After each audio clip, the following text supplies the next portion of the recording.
미국과 중국이 어제 분쟁 지역인 남중국해에서 동시에 군사훈련을 실시했습니다. 미국은 이례적으로 항공모함 2척을 동원했는데요. 베이징 연결해 알아보겠습니다. 강성욱 특파원.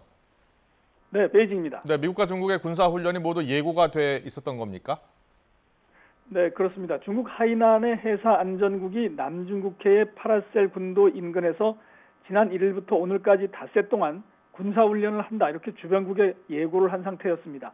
훈련 기간 동안에 선박 이동의 금지를 요청했는데 이 파라셀 군도가 분쟁 지역이기 때문에 영유권을 동시에 주장하고 있는 베트남이 반발을 했습니다.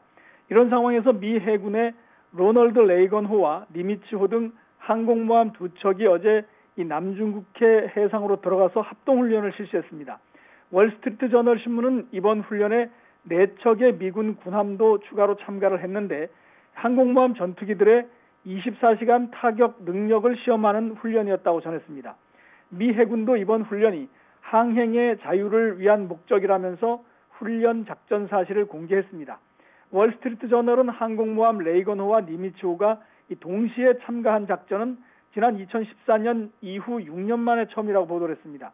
아울러 미국이 남중국해에서 동맹국들에 대해서 안보에 전념하고 있다는 것을 보여주고 중국의 도발을 용인하지 않겠다는 메시지를 보낸 것이다, 이렇게 평가를 했습니다. 그리고 타이완에서도 중국의 전투기가 방공식별구역을 수시로 침범하고 있는데요. 어제도 이런 일이 있었습니까? 그렇습니다. 타이완 매체들은 중국 전투기가 어제 오전에 남서쪽 방공식별구역을 침범해서 요격을 통해서 밖으로 물리쳤다, 이렇게 전했습니다.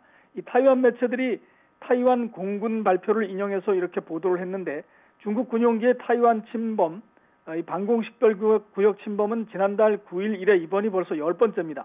중국 전투기들이 대략 3일에 한 번꼴로 타이완 방공식별구역을 들락날락하는 건데 방어태세를 시험하고 또 미국과의 군사협력 관계에 있는 타이완을 압박하고 있는 겁니다.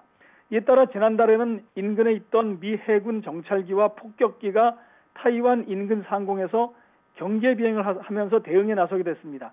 최근 홍콩 문제와 코로나19 책임론 등으로 미중의 갈등이 전방위로 확산하고 있는 가운데 타이완과 남중국해에서의 군사적 긴장도 계속 고조되는 양상입니다. 이와 관련해서 지난달 중국의 한 전문가가 이 과거와 비교해 미중 양국의 군사소통 채널이 이제 막혀있기 때문에 우발적인 군사적 충돌 가능성도 높아졌다, 이렇게 우려하게 됐습니다. 지금까지 베이징에서 YTN 강성웅입니다.